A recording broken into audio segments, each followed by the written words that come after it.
Hoje nós temos a sequência da oração do Pai Nosso. Nós vamos fazer a oração do Pai Nosso e a proposta da mensagem de hoje é uma proposta que vem ao encontro aqui da parte da peça que foi apresentada pelos fantoches, né? Pode projetar a proposta de hoje, perdoar é preciso. E nós vamos fazer a oração do Pai Nosso a partir de agora. Levante as suas mãos aqui para frente.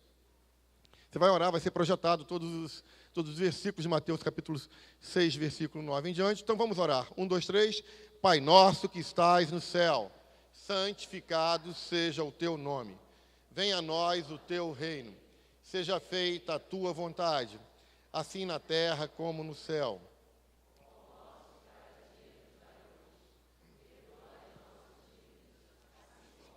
Perdoamos aos nossos devedores e não nos deixe cair em tentação. Livra-nos do mal, pois teu é o reino, o poder e a glória para sempre. Amém. Então você fez mais uma vez a oração do Pai Nosso. E hoje nós vamos focar no versículo 12. Mateus 6,12 diz: perdoa as nossas dívidas, assim como temos perdoado aos nossos devedores. Hoje, na verdade, é a quinta parte desta mensagem. Semana que vem a gente continua, não sei se ainda terminaremos. Mas fato é que perdoar é preciso. Então a proposta dessa mensagem vem ao encontro de algumas coisas que eu venho passando. Na verdade, não é um encontro, vem contra algumas coisas que eu passei recentemente. E às vezes nós somos confrontados com a mensagem bíblica, com aquilo que a gente prega. Hoje uma pessoa me procurou pela manhã e veio falar exatamente isso, que um confronto daquilo que ele prega. E foi um momento, por isso que eu não participei do encerramento do culto na parte da manhã. Mas foi falado aqui desculpa e perdão. Parece que nós combinamos isso. Parece que eu combinei isso com os irmãos do Ministério Infantil e não combinei isso com o Ministério Infantil. Antes de entrar nessa definição, antes de abordarmos mais profundamente essa parte do versículo 12, perdoa as nossas dívidas, assim como nós temos perdoado aos nossos devedores, antes de entrar nessa parte em que Jesus está ensinando aos seus discípulos, ao povo, não está ouvindo aí não? Lá atrás está baixo. Está baixo aí atrás, está melhorando agora? Melhorou? Ok, mais um pouquinho mais alto? Está melhor agora? Ok. Então, estamos focando o versículo 12. Perdoa as nossas dívidas, assim como temos perdoado aos nossos devedores. Agora, muita gente pede desculpa quando tem que pedir perdão. E muita gente pede perdão quando tem que pedir desculpa. Nós vimos, inclusive, isso aqui. Coincidentemente, os fantoches pediram desculpa e perdão e desculpa. Vocês observaram isso? Parece que eu combinei com eles, mas não foi combinado. E a gente vai aqui trazer uma definição de desculpa e de perdão antes de entrar em Mateus, no capítulo 6, o versículo 12, que é a proposta da mensagem de hoje. Enfim, a gente pede desculpa quando a gente comete um equívoco, quando alguma coisa acontece, quando um erro acontece, que nós não temos como evitar. Por exemplo, se você é um estudante e vai para a faculdade, e você vai pegar o ônibus, e o ônibus atrasa, e o atraso do ônibus fez com que você perdesse a aula. Você não teve como evitar. O trânsito estava complicado, você se enrolou no trânsito, logo não teve tempo para chegar na faculdade e perdeu aí a aula. Você vai se desculpar. Você não teve culpa nisso. Foi algo que você não teve culpa. Um trabalhador, quando fica doente, ou então, como aconteceu comigo semana passada, no meu celular eu perdi mais uma vez, em 1 mês 3, só Deus para ter misericórdia. Se você sentir no teu coração um desejo de abençoar o pastor com o celular, eis-me aqui. E se você não sentir, quem sabe você pode ser tocado no coração e você pode virar para o teu irmão que está ao seu lado e falar assim: abençoa o pastor, dê um celular para ele. De preferência, um iPhone 7. Sem muita exigência. Então, às vezes, acontecem essas coisas, uma pessoa esbarrou em mim, o telefone caiu e não teve a intenção de acontecer aquilo. Então, a gente se desculpa, a pessoa pede desculpa, porque foi um ato que dá para se reparar. Você tem como consertar isso. C.S. Lewis, ele vai definir essa questão de desculpa muito interessante. Ele diz o seguinte: quando eu percebo que você não podia evitar, eu sei que realmente você não queria fazer isso. Logo, você não é culpado. Essa é a definição de desculpa de C.S. Lewis. Agora, perdão é algo diferente. Perdão é aquilo que não existe desculpa. Não tem como você desculpar. Não tem como se reparar. De jeito nenhum, você não tem como reparar. Perdão é irreparável. Desculpa, você vai reparar. Então, essa é a proposta. Um exemplo de perdão, eu fui lá atrás, alguns anos atrás, algumas pessoas vão lembrar dessa questão do João Hélio. Alguém lembra do João Hélio, aquela criança que foi sequestrada e foi arrastada e morreu? Quantos lembram desse fato? Levanta a mão assim. Praticamente todos lembram desse fato. E um belo dia, eu assistindo à Rede Globo de televisão, o pai do João Hélio ali estava. E ele estava liberando perdão para os assassinos do filho. Alguém presenciou essa reportagem? Levanta a mão para eu ver. Pouca gente presenciou. 1, 2, 3, 4, 5, 6, 7, 8, 9, 10. Mas 90% presenciou o crime. 10% presenciou o pai perdoando. E lidar com essa questão de perdão é muito difícil. Como eu já disse, você não tem como desculpar isso. Perdão é algo que não se desculpa. E C.S. Lewis também, ele define isso de uma forma brilhante. Ele diz o seguinte: já que o perdão exige culpa, e se você quer ser perdoado, não há desculpas para o que fez, pois pedir perdão é assumir a culpa. Vou repetir. C.S. Lewis diz o seguinte: já que o perdão exige culpa, e se você quer ser perdoado, não há desculpas para o que fez, pois pedir perdão é assumir a culpa. Porém, isso não inviabiliza, né? Desculpa e perdão vão se entrelaçar sempre. Fato é que a questão do perdão é tão importante que ela está na oração do Pai Nosso. Porque a gente não consegue conviver, não consegue viver sem que venhamos administrar essa questão do perdão. Jesus Cristo, quando foi ensinar aos seus discípulos, ele teve vários problemas. Ele tinha que desculpar e perdoar os seus discípulos. Desculpar pela ignorância, não havia culpa na ignorância deles. E, por outro lado, porque eles não eram pessoas preparadas para perdoar. Tanto que Lucas, capítulo 17, versículo 3, Jesus está falando para os discípulos: tomem cuidado, se o seu irmão pecar, repreenda-o, e se ele se arrepender, perdoe-lhe. Se pecar contra você sete vezes no dia, e 7 vezes voltar a você e disser: estou arrependido, perdoe-lhe. Aí o versículo 5, os discípulos vão responder a Jesus. Eles respondem o seguinte: os apóstolos disseram ao Senhor: aumenta a nossa fé. Os discípulos todos pedem ao Senhor para aumentar a fé deles, porque eles não conseguiam conviver com essa questão do perdão. Eles conseguiam conviver com a desculpa. Desculpar é fácil. O som deu problema.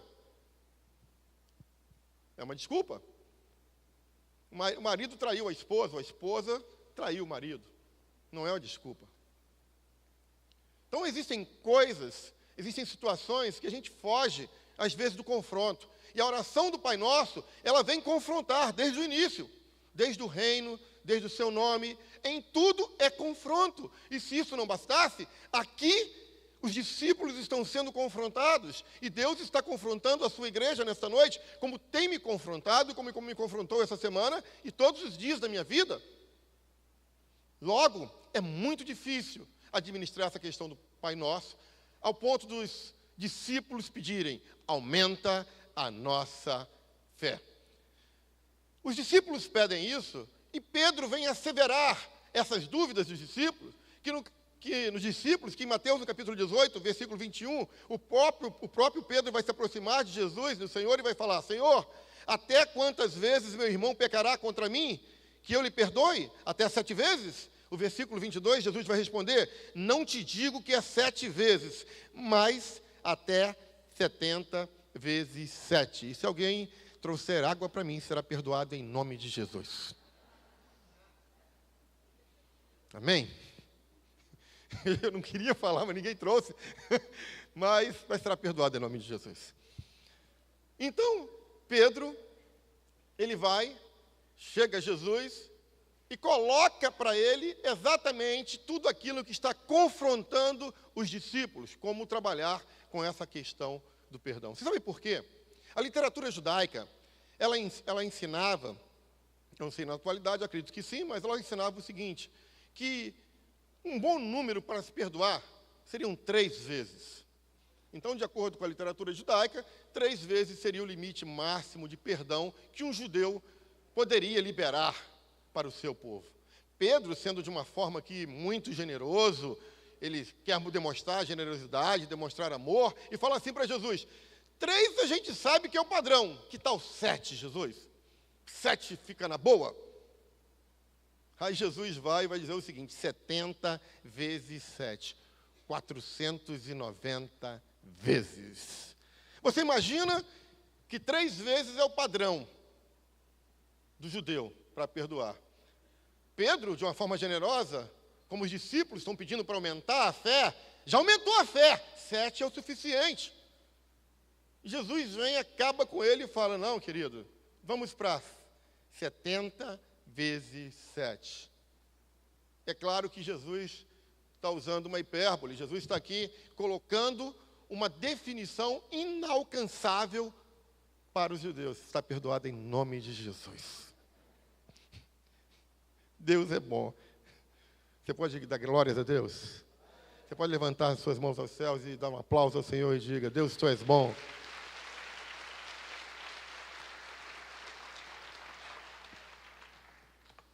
Amém. Bem, então, era claro e evidente que a proporção de perdão que Jesus está trazendo para os judeus seria inalcançável por eles. Logo, o confronto é dito e ele se choca. Pedro se choca, não esperava, os discípulos não esperavam essa resposta de Jesus. Mas fato é que o nosso perdão está em Jesus Cristo, o nosso Senhor. Da vida deles, na época que andavam com eles e hoje na igreja. Mas é interessante que essa questão de perdão, ela tem uma condição, ela é condicional. Muita gente fala: não, é incondicional. Não, ela tem condição. O perdão de Deus para com cada um, ela tem condição. Não pense você que não existe condição para Deus perdoar o teu pecado, ou o meu pecado, ou a nossa história. Existem condições pré-estabelecidas para que haja o perdão de Deus para com o seu povo. E se você não sabia, ungidinho do Senhor, você vai saber a partir de agora. Muita gente ora: Senhor, me perdoa, me perdoa, me perdoa. E talvez você não é perdoado. Ou me abençoa, me abençoa, me abençoa. E talvez você não é abençoado. E talvez você entenda o seguinte: a minha oração não é respondida. Por quê? Eu acredito que essa mensagem de hoje vai trazer alguma resposta, ou algumas respostas, algumas dúvidas que você tem. Em primeiro lugar, então, eu disse que Jesus colocou uma condição. Uma condição para que essa liberalidade ou esse perdão fosse condicionado. E um dos exemplos está em relação ao servo impiedoso, na parábola de Jesus ao servo impiedoso, em Mateus capítulo 18, versículo 23 em diante. Diz o seguinte: por isso o reino dos céus é como um rei que desejava acertar as contas com seu servo. E começando a fazer as contas, foi-lhe apresentado um que lhe devia 10.000 talentos. Como não tinha condições de pagar, o Senhor ordenou que ele, sua mulher e seus filhos, e tudo o que ele possuía, fossem vendidos para pagar a dívida. O servo prostrou-se diante dele e lhe implorou: tem paciência comigo, eu te pagarei tudo. O senhor daquele servo teve compaixão dele e cancelou a dívida e o deixou ir. Eu disse então que o perdão ele é condicional. Ele tem algumas condições, na verdade. Observe que o versículo 24, existe uma conta, um acerto de contas que está sendo feito com relação a esse servo impiedoso. O versículo 24está dizendo o seguinte: e começando a fazer as contas, foi-lhe apresentado um que lhe devia 10.000 talentos. Querido, você sabe o que é 10.000 talentos? Com certeza a maioria aqui não sabe. Mas eu acredito que as pessoas que estão no seminário sabem o que é 10.000 talentos. Então eu tenho que traduzir para vocês e fui buscar isso lá na literatura dos tempos bíblicos, para que você pudesse entender o que está se falando aí. E começando a fazer-lhe contas, foi-lhe apresentado um que lhe devia 10.000 talentos. Mas o que é 10.000 talentos? Você precisa entender o texto, para que você possa viver esse texto, e que para isso sirva de exemplo para a tua vida, para que o nosso padrão de vida com o Senhor seja uniforme. Por exemplo, eu vou te dar... Eu fui lá atrás, fui buscar nos escritos, nos estudos, e quero te apresentar o seguinte. Um talento era igual a 6.000 denários. Vamos pensar que $1 é igual a R$3. Vamos fazer uma conta. Então, um pouquinho mais, talvez 3,30. $1, 3,30. Vamos pensar, então, que um talento era igual a 6.000 denários. Um talento igual a 6.000 denários. Só que um detalhe, um denário era igual a um dia de trabalho. Vou repetir para que você entenda. Bem, nos tempos de Jesus, um talento era igual a 6.000 denários. 6.000 denários. Mas um denário representava um dia de trabalho. Quanto está um dia de trabalho hoje aqui no Brasil? Um salário de R$50? Não? R$50, não? R$50 um saláriozinho básico. R$35. Senhor, tem misericórdia, Pai. Perdoa-lhes porque eles não sabem o que fazem. Tem que ter perdão.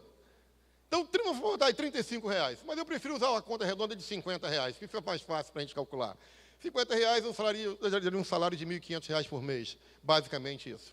Então, eu estou dizendo a vocês que um talento era igual a 6.000 denários e que um denário representava um dia de trabalho comum. Então, se o salário era, em média, R$50, 6.000 denários, 6.000 vezes 50, nós temos R$300.000. Calma. 6.000 denários equivale a um talento. 6.000 denários é igual a R$300.000, que vale um talento. Só que a dívida é de 10.000 talentos. Então seria 10.000 vezes 300.000 era a dívida desse servo. Sabe quanto dá isso? 3 bilhões de reais. Essa era a dívida atualizada hoje. Então, quando alguém for falar com você essa parábola, você já sabe qual é o valor. O cara devia uns 3 bi aí. Era uma dívida impagável. Eu nem sei o que é 3 bi. Talvez 3 bi compre toda a freguesia e boa parte da Barra da Tijuca. É lógico que é uma ilustração, porque é claro que o autor sagrado menciona aqui que não tem condições desse empregado pagar. E se você tiver condições de pagar 3 bi, em nome de Jesus, vamos conversar.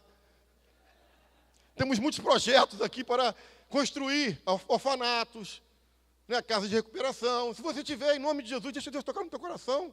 Sai da avareza. Se tiver até um pouquinho menos, deixa Deus te usar. Que Deus te perdoe se você tiver com o coração duro.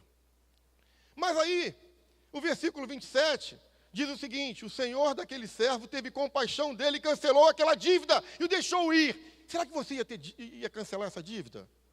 Vamos dizer que você fosse um grande empresário, uma pessoa que alguém te devesse tanto dinheiro.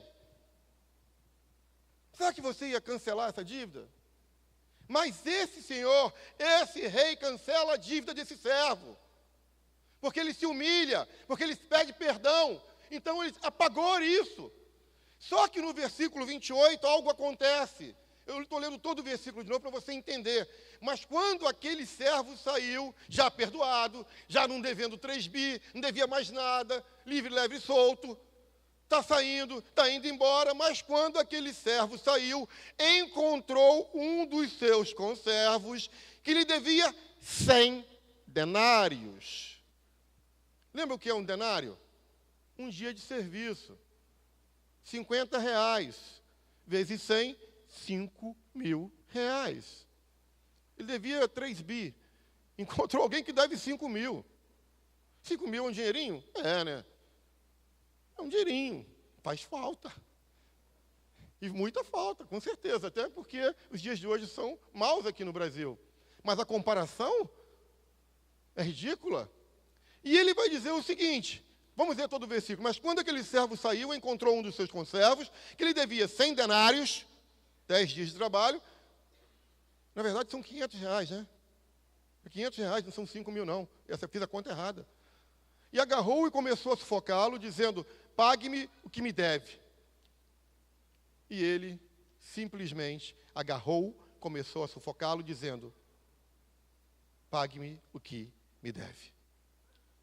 Ou 500 ou 5 mil, não importa, é só uma ilustração da proporção da dívida. E no versículo 29, então o seu conservo caiu de joelhos e implorou-lhe, tenha paciência comigo e eu lhe pagarei. A mesma coisa que ele fez com o rei. No versículo 30, mas ele não quis, antes saiu e mandou lançá-lo na prisão, até que pagasse a dívida. Assim somos nós. Assim somos nós. Eu vou ter que correr por causa do tempo. Quando os outros servos, companheiros dele, viram o que havia acontecido, ficaram muito tristes e foram contar ao seu senhor tudo o que havia acontecido. Então o senhor chamou o seu servo e disse, servo mau, cancelei toda a sua dívida, porque você me implorou. Você não devia ter tido misericórdia do seu conservo como eu tive de você. Irado, seu senhor entregou aos torturadores, até que pagasse tudo o que devia. E assim também lhes fará o meu Pai Celestial, se cada um de vocês não perdoar de coração o seu irmão. Você acaba de ser confrontado. É muito fácil a gente ser magoado. É muito fácil alguém fazer algo contra a gente guardar isso e somatizar. Fulano fez, ciclano fez, Beltrano fez. E você vai colocando isso dentro de uma cesta que eu vou chamar coração. Cada um aqui tem uma cesta chamada coração. Elcemar, Anselmo, Marisete, Gerson, Dani, Nara, todos vocês têm cestas. Luan, cada um de vocês tem uma cesta que eu chamo de coração. E a cada afronta, cada situação que nos magoa, que nos destrói, que mexe com cada um de nós, vai enchendo essa cesta chamada coração. Nós acabamos de ver alguém que devia 3 bilhões e alguém que devia muito menos. E o que devia muito menos ser extremamente rigoroso com você sendo perdoado, foi rigoroso com outro que devia menos. Sabe o que eu aprendo? Perdão, ele não é quantitativo. Perdão, ele é qualitativo. Ele tem que ter qualidade. Ele tem que aparecer e você vai conviver com ele, mas ele não vai doer mais. E o texto de Mateus 6, 12, Jesus está batendo pesado nisso. Assim como temos perdoado aos nossos devedores. Quer dizer, perdoa as nossas dívidas. Mas só perdoa as nossas dívidas se temos perdoado aos nossos devedores. Então é condicional. Tanto que é condicional que esse texto ele é reiterado no versículo 14. Porque se você não perdoar os homens nas suas ofensas, também o vosso Pai Celestial, porque se perdoares os homens nas suas ofensas, também o vosso Pai Celestial vos perdoará a vós. Então você tem que perdoar para que seja perdoado. Por isso é condicional. E se isso não bastasse, a sua oração, ela só é aceita se você libera perdão.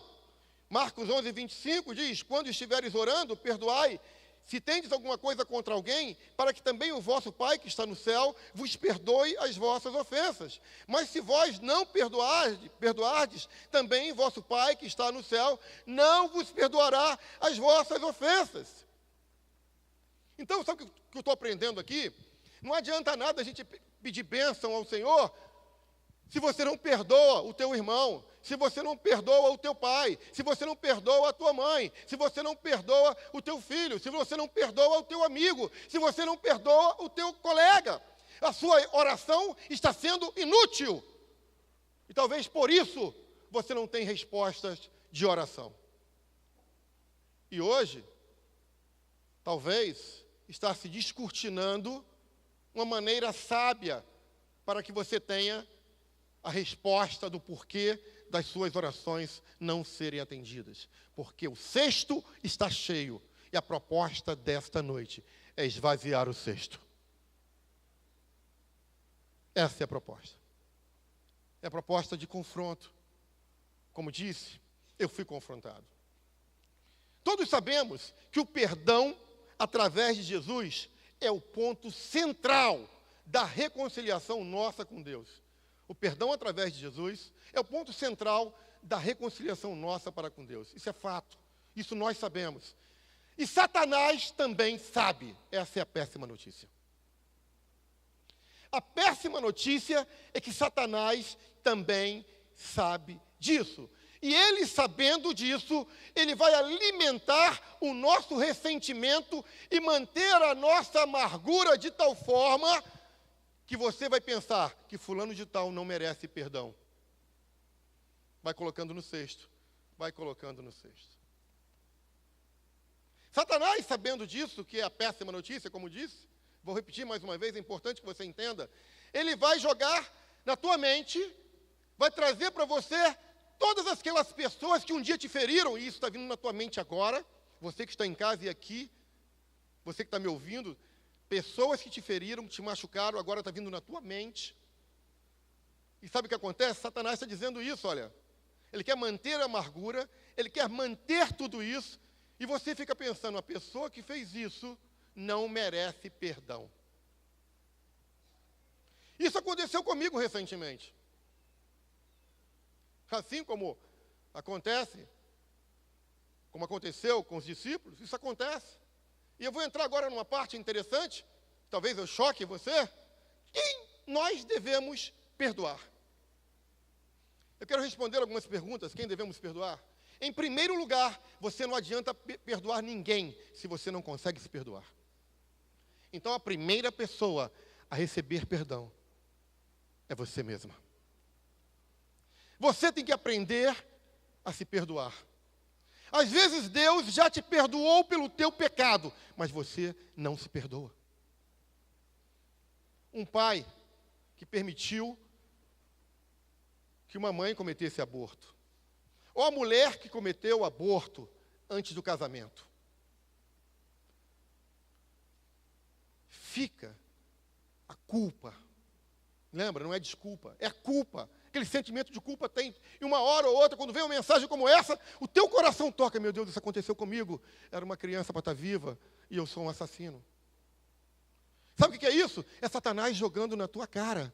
Porque se você pediu perdão ao Senhor, e o Senhor te perdoou, e nessa noite a gente vai fazer uma oração aqui de perdão, na semana que vem a gente vai ter o dia do perdão, já estou adiantando a semana de que vem, a mensagem da próxima semana, que vai ser o Yom Kippur, dentro da Reviver em Cristo. Então quero dizer para você o seguinte, querido, se você está em Cristo, nenhuma condenação há para a tua vida.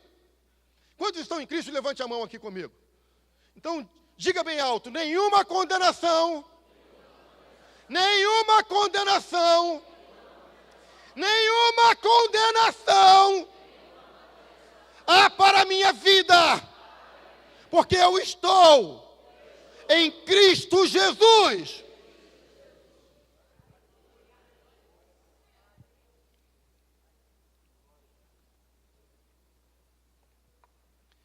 Se você tivesse um espelho, eu ia mandar você abrir esse espelho. As mulheres geralmente têm, né?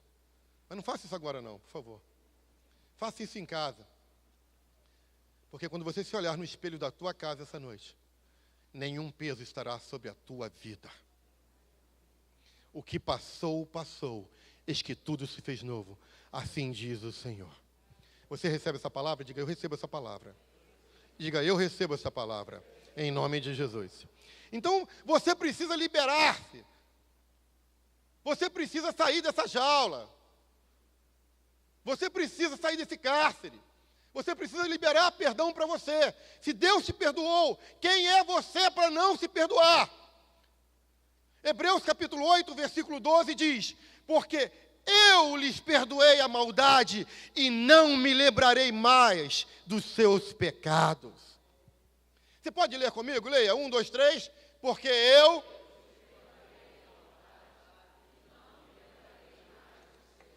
Mais uma vez, 1, 2, 3.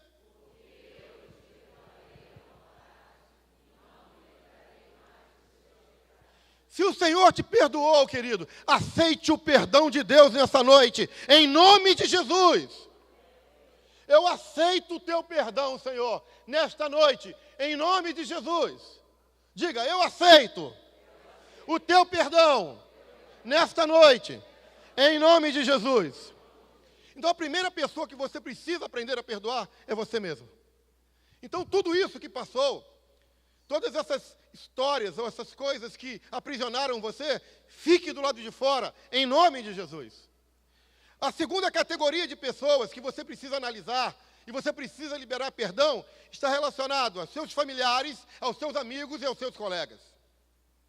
Englobei todo mundo em um só, porque senão eu vou te levar a noite toda aqui falando sobre isso. Então você precisa entender que seus familiares, seus amigos e seus colegas precisam serem perdoados por você. Você precisa liberar perdão para eles. Você quer ver uma coisa? O modo como nós reagimos diante das situações que aparecem durante o dia nos fazem cometer erros gravíssimos. O dia a dia que nós vivemos na escola, no trabalho, em casa, o dia a dia, quando você sai de manhã, você começa a enfrentar desafios cotidianos que podem influenciar grandemente o teu estilo de vida, a tua forma de ser. Por exemplo, tem pessoas aqui que já deram testemunho para mim que não conseguia dirigir, porque quando alguém dava uma fechada, era só o início do estopim. Não é isso, Augusto? Não falei que nunca ia falar teu nome aqui.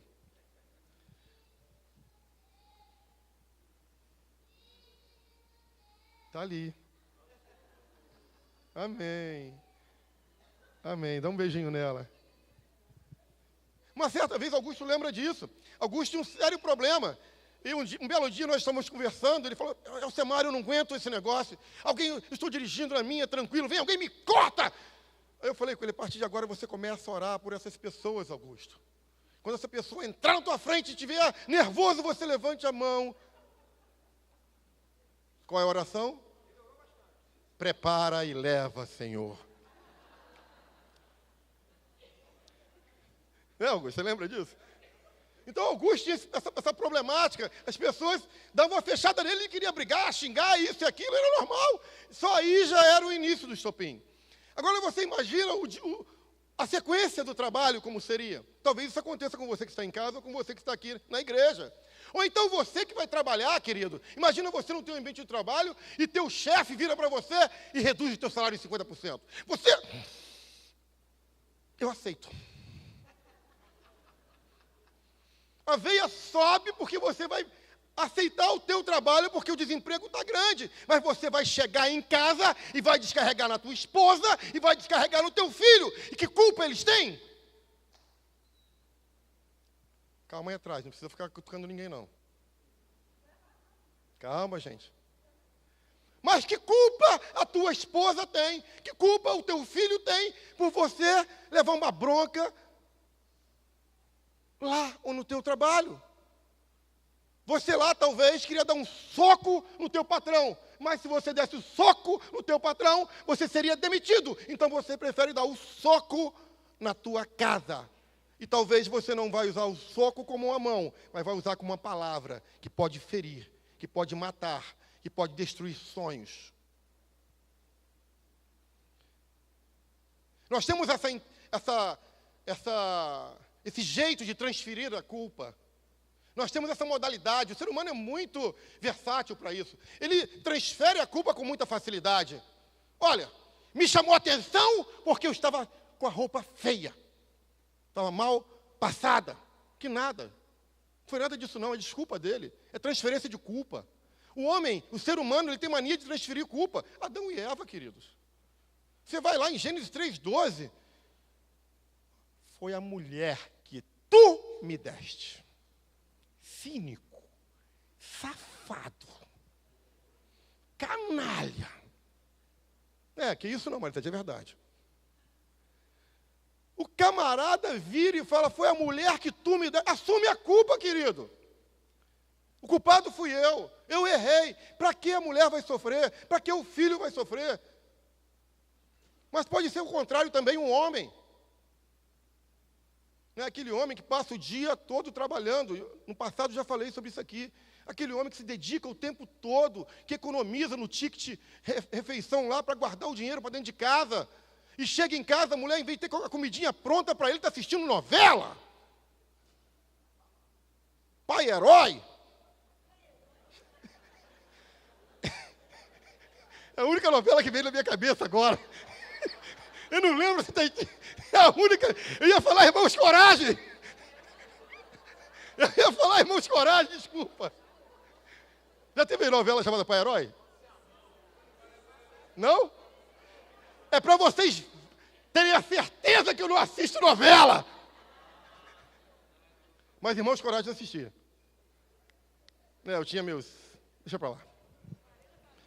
Voltando ao texto, nós temos uma verdade que ela é mentirosa. A nossa verdade ela é mentirosa, porque a gente quer transferir para o outro aquilo que a gente recebe de carga. A gente leva para dentro de casa os nossos problemas. Às vezes a nossa empresa está dando tudo errado, é nossos filhos que a gente descarrega. Isso já aconteceu comigo. Não conseguimos administrar bem. É na igreja que tudo acontece, que por sinal, aí que vem o problema, que o terceiro ponto que você precisa liberar perdão é para a igreja e para o pastor. Está rindo? Tem que me pedir perdão. E eu tenho que pedir perdão para você. Sabe por quê? Porque muitas vezes aquilo que é falado aqui você não aceita. Porque muitas vezes o que os pastores falam aqui não é aquilo que você quer ouvir. Aí você chega aqui, mas o pastor falou aquilo foi contra mim. E você resolve nunca mais vir na igreja.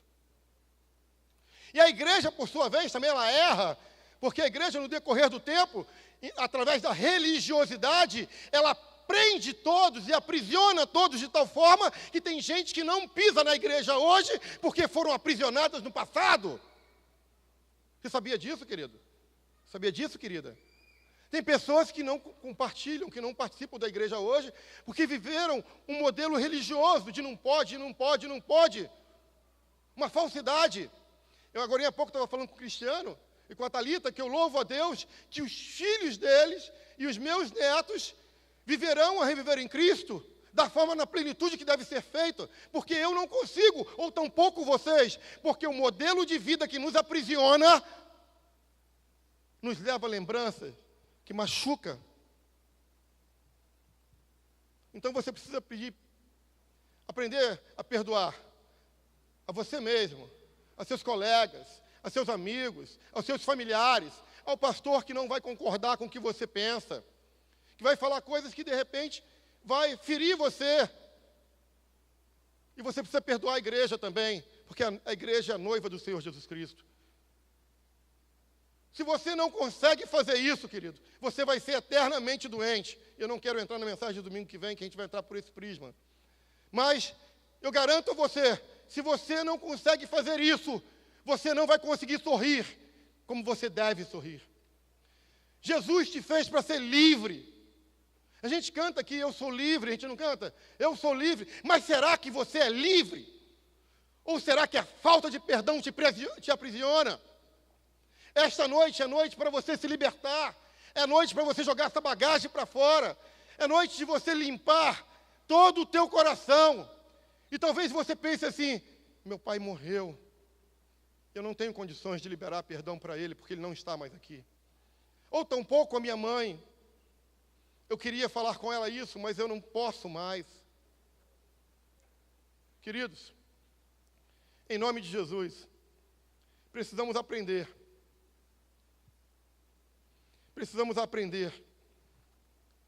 O meu aprendizado com o perdão tem a ver com uma coisa que já contei aqui. Eu era garoto. E quando garoto, eu brincava com faca. E na minha época, eu gostava muito de ver o Zorro. Eu tinha meus 14 anos, 13 anos, não me lembro ao certo. E tinha um personagem lá do Zorro, e o Zorro estava brincando, pegando uma espada, e eu peguei uma faca muito grande, uma faca de churrasco que tinha lá em casa. Sem que minha mãe visse, eu peguei aquela faca e levei para o meu quarto. E comecei a brincar de espada. Uma criança não tem noção. Eu não tinha 13, 14, não, eu tinha 7, 8 anos, estou ficando maluco. 7, 8 anos, bem antes disso. Tinha 7, 8 anos. E com 7, 8 anos eu estava ali no meu quarto brincando de Zorro com uma faca gigante. Um facão. E num dado momento eu fiz esse movimento. Eu só me lembro do meu osso fazer. E um pedaço da minha carne caía ao chão. Nunca me esqueci. Gritei. Minha mãe correu, as pessoas correram, e lá estava um pedaço de carne no chão e osso. A gente não tinha dinheiro para ir a médico. E hoje as pessoas reclamam, 20, 30 anos era muito pior. As pessoas sabem disso que eu estou falando.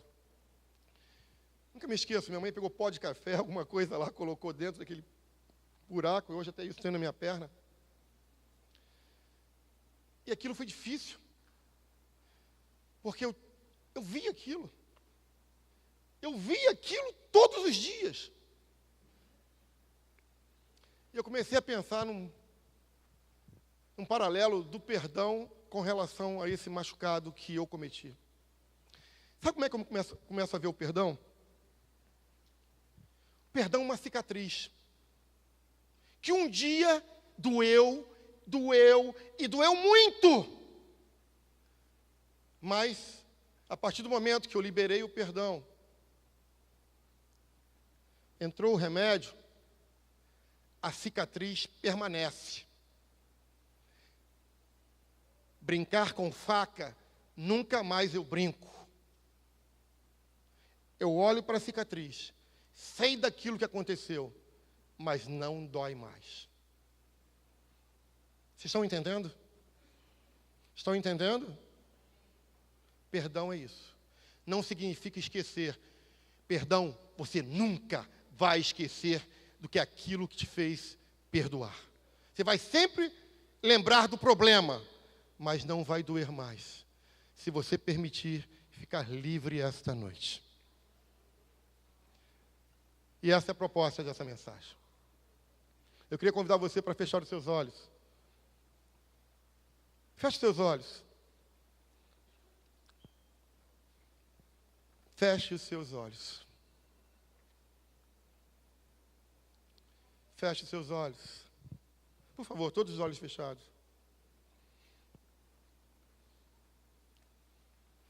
Deus está aqui. Tem pessoas que precisam liberar perdão. Liberar perdão para a esposa. Liberar perdão para o pai. Liberar perdão para a mãe. Liberar perdão para o pastor. Liberar perdão para muita gente. Não permita que as acusações se tornem uma lista sem fim armazenada no teu coração. Não permita isso. Às vezes é necessário você dar tempo ao tempo. Mas se você viver se recordando do passado, isso vai paralisar você. Isso não vai deixar você crescer. Perdoe o pastor. Perdoe a igreja. Perdoe. Perdoe. Libere. Se você liberar isso agora, você vai ver que a tua vida vai ser mais leve. Você vai ver que a tua vida será mais leve. Você tem o direito de ficar aborrecido. Você tem o direito de ficar zangado. Você tem o direito de ficar indignado. E algumas vezes até mesmo irado. Você tem esse direito.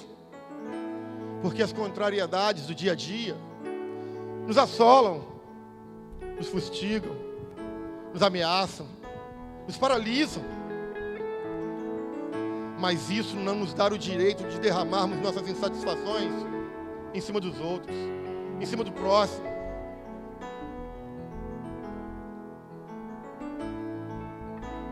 Precisamos saber administrar tudo isso. Precisamos entender isso. Não ferir, não magoar, não causar danos. Coloque a mão no seu coração. Pense. Pense.